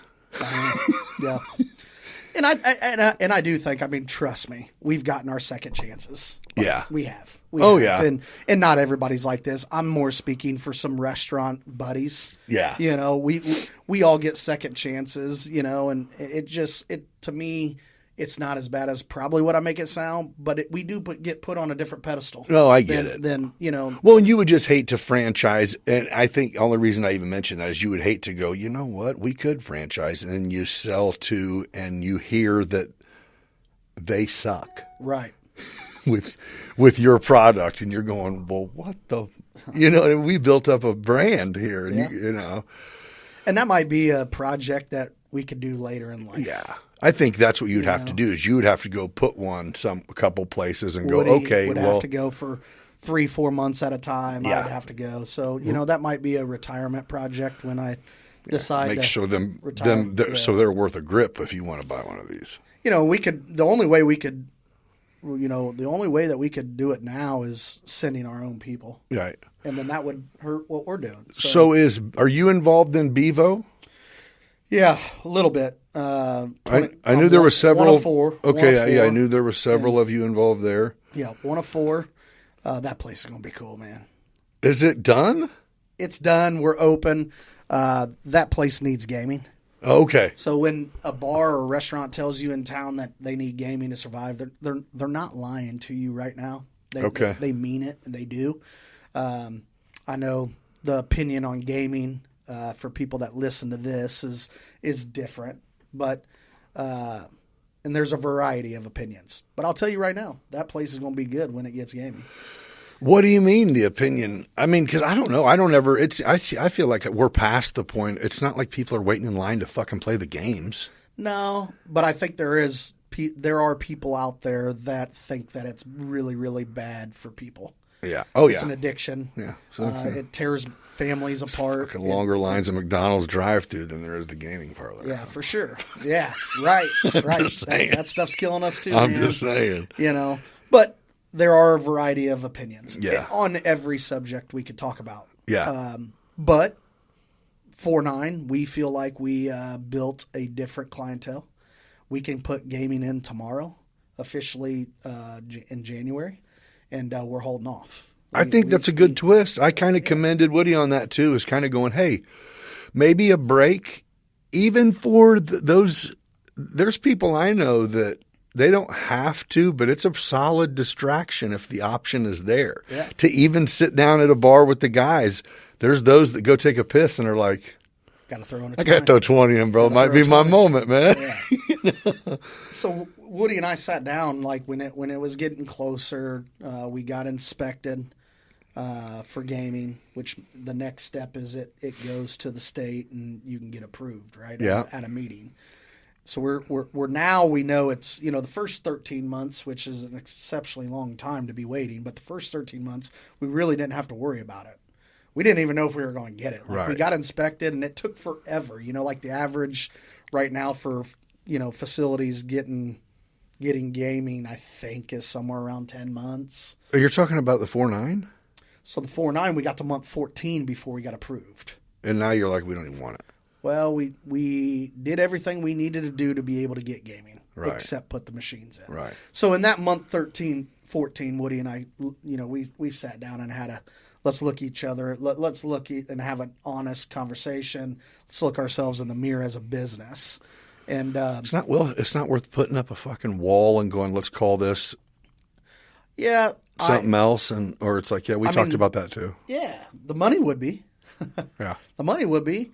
But we thought when we put gaming in the gaming room, what we would lose in the tables. We'd have to take out I meant, 4 or 5 tables. if you put a different entrance to it, then it's another business. Yeah, no, we weren't going to do that. Okay. When you go into the 4-9, that room off to the right, that back wall was already wired. That was going to be that. That was going to be gaming. Okay. But in the meantime, we put tables in there. Oh, okay. You know what I meant, though. Yeah, Make it yeah, a different. yeah. Yeah. So at one point, we were going to rent the place behind us. Gotcha. Where Andy Hogan Insurance went. Yep. And there was some confusion there. Okay. And it ended up getting rented to Andy where he is now. Sure. But we were going to put our catering and a separate bar in there for private events. Right. And the village was going to, as long as we got another liquor license, the village was going to allow us to do that, right? Right. Run all our catering, run all our to-go out of there, use it for banquets and that sort of thing. So that's where we were going to put the gaming. So do you have events you do with No. Okay. Not right now. So this fall, we put window coverings on the patio. We plumbed it for gas when we built it, when we realized we weren't ever going to be able to expand like Causes did. Yep. Right. So we plumbed it for gas for future heat. Then fall came this year. This will be our second fall that we're open. Well, yeah, second fall. Right. Second fall. And we decided to go ahead and put the window coverings on. And, our first fall, we were just getting open. Right. And it really wasn't fall. It wasn't fall because we opened in December of 23. So fall 24. So all winter long in 2024, we didn't have access to the patio. Right. We didn't open up the patio until spring of 24. Right. So, which was great for us because at the time, just servicing the tables in the bar was enough for us at the time where we were just learning. I kind of feel bad. We threw our employees straight to the wolves, man. We were going to have, a soft opening, but then It wasn't nothing soft about it. It's there just wasn't been nothing on soft and about it, popping. man. Yeah, so we're lucky because our water line was run above ground to the old 4-9 Oh shit. because our main water line went down the parking lot of the new 4-9. So that was one of the first things that got demoed. So they ran water above ground from Lewis's building, his office, across. So we made it. We opened up December 15th, I think, 23. And we made it to December 15th, and I think our water line only froze up like once or twice in the old building. Yeah. So we were going to do some soft openings and everything, but now we had hard freezes coming every night. There was no way around it. Right. And it's like, sorry, guys, you got to go. So it was nice not having that patio area. Right. But now fast forward to, just going into fall of 24, we're like, oh man, we got to get these tables ready. We got to get this patio ready. We got to get the window coverings. We got to get heaters out here because we can't lose this space. Right. Especially when gaming comes. Right. And we lose those tables. Right. So in our minds, we're like, all right, we'll hurry up and we'll get the windows and the heat going. When we do lose these tables, we can stand to add a few of them out on the patio, and we really won't lose many seats. Right. Then it came January, and we got approved. Now it's like, all right, dude, We're good. and that was the ultimate. I think good decision, move. man. Yeah, that was the ultimate decision. But Bevo's needs it. Like Bevo's Now is you're gonna just be waiting. a great place. We're just waiting now. We did get Are you about there? I think so. I mean, are you about there? You're just, who knows? It's just Yeah, literally a matter of time. Just a waiting game. Yeah. We got assigned an agent, and that's a good sign. Yeah. Get the inspection done, and then we'll start hitting those meetings. That place is going to be cool, man. Like we're already, Barstool was a great event for Bevo's because it's kind of off the beaten path. Right. We don't have signage up on 121, so not a lot of people. Still, we get today. People don't know where Bevo's is. I don't know where it's at. Hey, everybody, it's on Debbie Drive in Mount Zion across from Crawford's. Oh, now I do know what you're talking about. Yeah. And it's cool because it gives you that What was neighborhood it? feel. So you got the tattoo shop and the smoke shop. Yep. And then the barber, or not the barber shop, but the Jerry Logan's beauty shop. Okay. And that strip mall. Yeah. Right? Yeah. And then there's a separate little building right behind it. Yeah. It's in That's there. it. Okay. It was I'm like, picturing it being way smaller than it is, huh? Or like, no, yeah, it's small. I mean, it's pretty small, but it was cut up. The into pictures different I see rooms. of it, though, on the inside look bigger than the building. I don't know. The inside was cut up with rooms and stuff Okay. when they first got Yeah. it, when Matt and Ryan got it. So Matt and Ryan Beavers own the property. And So- then they started working with Woody on, hey, what do you think? What would you do? Yeah, Yes. he told me that You know? story. That he's like, it went for a conversation with someone asking him what he would do to being like, oh, shit, here we go. Yeah. So, how old are you?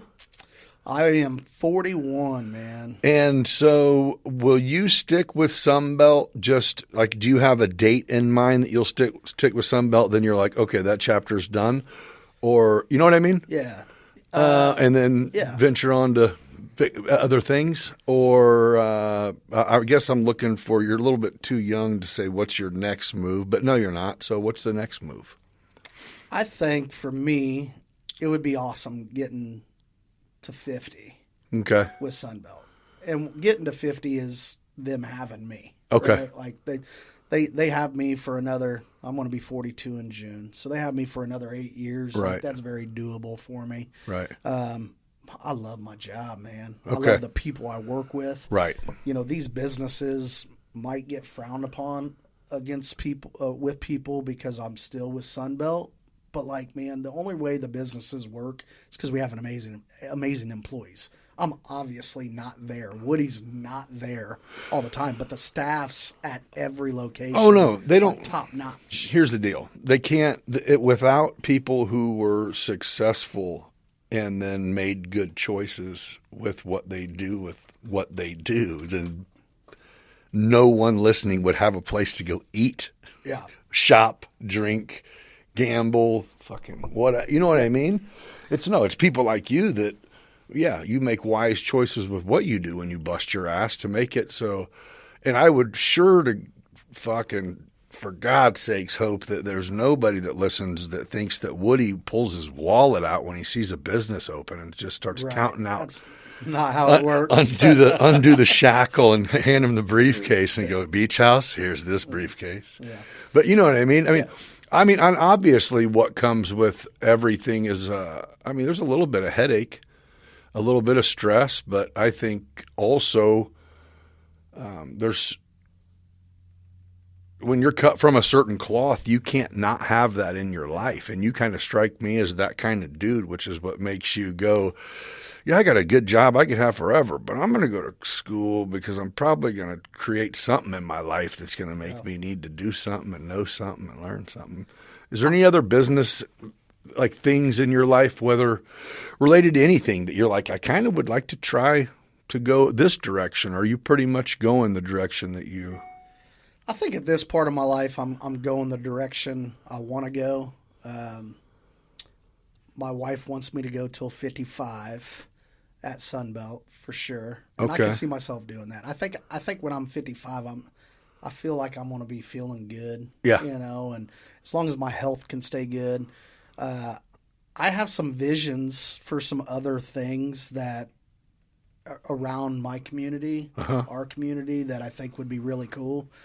I don't really want to discuss them yet. Sure. Because I think there are opportunities that are there right now. Right. Real estate's always a really cool thing to that's always try to get in. That's the at thing. our Like, age, just to have. I think, eventually owning the building, Woody and I owning the building that Yep. the 49's in, Yeah. or owning a property that we build our next 49 and Yep. kind of do freestanding and fix everything that we messed up this time. Sure. I could see that. That would be good. Real estate is one that I'm like, all right, that to me, I feel like would be a good avenue to go down.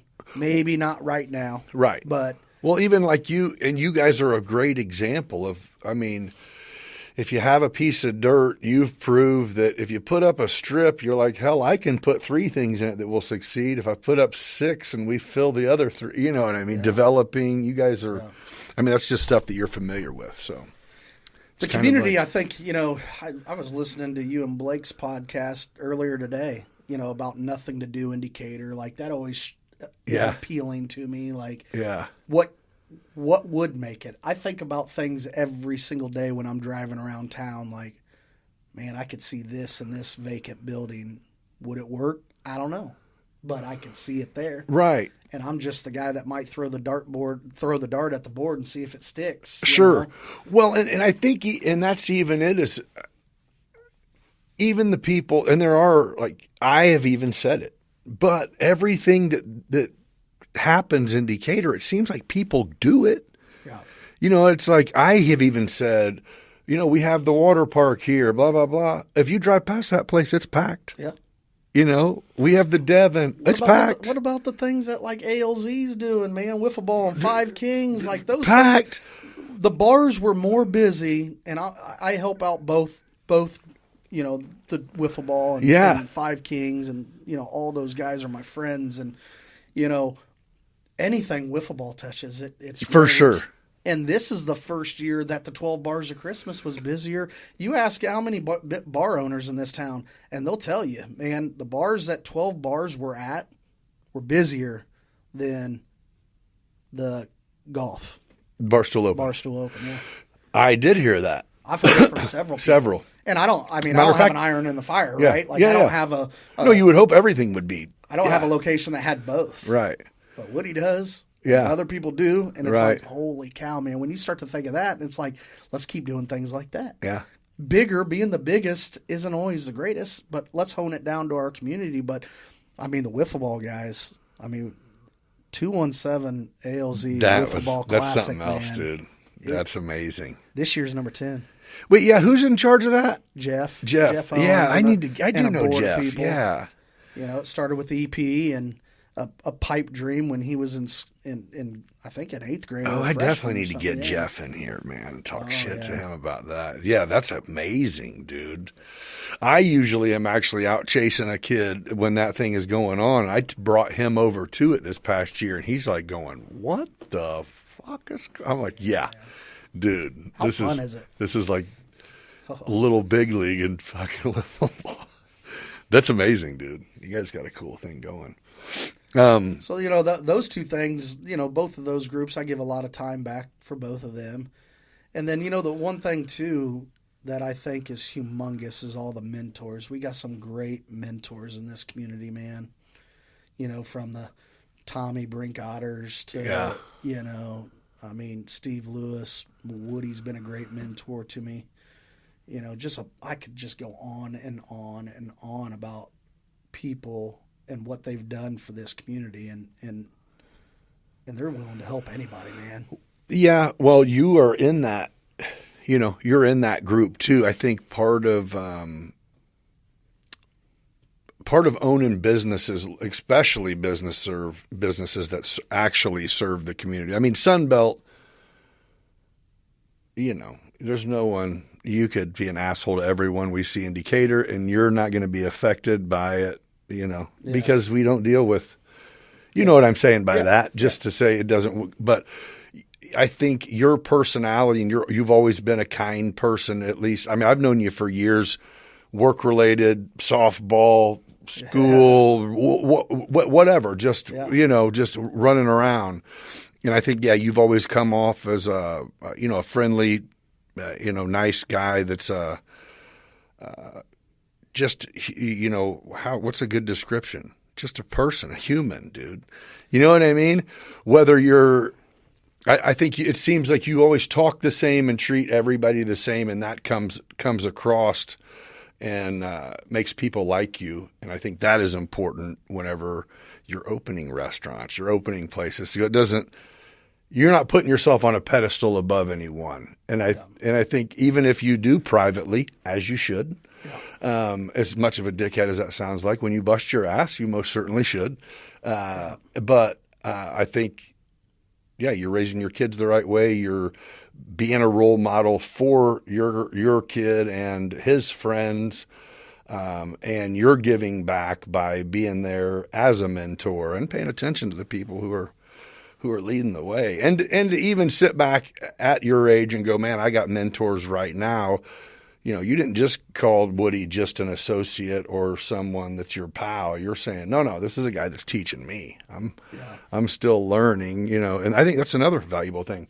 Because that's the only way we get better. Man, I think every facet, my 20s, my 30s, now I'm into my 40s, man, I can go back and I can sit here and tell you things I'm not proud of, man. Yeah. People out there know these things that I'm not proud of, right? Right. But my goal is to there's two things you can do when you do something you're not proud of. You can fix it and make it better and learn from it, or you can let it kill you, man. Yeah. Let it kill your business, let it kill who you are, your legacy, and that sort of thing. So, I definitely have had my fair share of instances where I'm not proud. Yeah. But at the end of the day, I do try to treat people well. I try to be the yes guy. You need somebody, you need some help, call me. I'm always down to help if I can, and I think that goes a long way. But I've had to do some learning for sure. Yeah, man, sure. I wasn't taken away from being human. No. We've come to but you know what I mean. I wasn't pointing out perfection. Yeah. I was just saying, hey. I wasn't saying you haven't been an asshole. If you wanted me to describe you as that, I've met that Zach too, bro. Yeah, man. Yeah. No. But no, you're doing great things. And I think the most important part, dude, is you sat here for the first 15 minutes here and 10 minutes out there talking about what was more important than what you're doing with Woody, what you're doing with Sunbelt, and that was your kids, dude. Yeah, man. You know what I mean? Your focus. And what even you told Woody when you said, hey, man, I'm going to have to tap out on this barbecue thing, which would have been not even 4-9 would have never existed, because you're going to go chase your son around with this baseball thing and this hockey thing and all this because you're focused on your kids, man. And, that was the commitment and the priority. It just so happens that Woody was like, what, bro? Yeah. Yeah, what? You just say you're going to be a dad? Yeah, that's okay. You're supposed to. Yeah, man. You could also be alive. Yeah, it's fun. Yeah. I mean, it's amazing. I love all these kids, man. I'm involved in a lot of kids' lives, and I'm thankful that I am, and that's probably why I do everything. Right? Yeah. Trying to leave a legacy is one thing, but also trying to leave something for your kids and, making sure they see you. Yeah. They're learning from me every day, whether I know it or not. And, dude, and it's just going to get better. Like this 12, right? Yeah. 12. And then you're going to, now is when you're going to start. So I love this time, 12, 13. When mine is getting older. Yeah. And now we're starting to have drives and moments. Dude, I love my dude. I told my wife last week, she texted me, and my daughter, Timber, she's got a thing every morning. She wants to, man, she's got dad wrapped around her finger, man. Yeah, she should. And, when she doesn't feel like riding the bus and Ange can't take her or whatever, Cash loves running the bus, but she'll come in and say, Daddy, you take me to school? Yes, I will. Yeah. So my Climb wife, in, baby. Yeah, one day last week, my wife texted me. She goes, she's got you wrapped. And I'm like, yeah, she does. I said, but I love our conversations that we have on the when way. It's just her and I. Yeah. And Ange said, well, what do you guys talk about? I said, that's for us to know. For sure. It's just us. It's just what I'm going to hate is whenever I'm like, hey, babe, can Dad take you? And she's like... Mom is definitely the cool one, right? Yeah. Like Dad is the more stern, strict. Yeah. Dad's all business sometimes. Yeah, I'm not as fun, and I demand. I have to sit back sometimes and say they're just kids. Oh yeah, it's okay. But it's it's been the greatest thing ever. Like when I grew up, I didn't think I was going to get married or have kids. I didn't want either of the two. I had nieces and nephews, man. And you're like, that's good. Yeah. Who would have thought, huh? I'm glad that happened. Yeah, you're about to see. Yeah, it's unfolding right in front of you. They're the most amazing thing, man. I mean, yeah. And now to even they're getting to the age now where you'll start seeing yourself unfold, either good or bad. Yeah. You know what I mean? To where it's like, whew, okay, you paid attention. Thank you. I look at life like a baseball game, man. We're getting into the seventh inning. That's it, babe. Man. That's it. Everything you have been taught is going to come out right now. Yeah. No.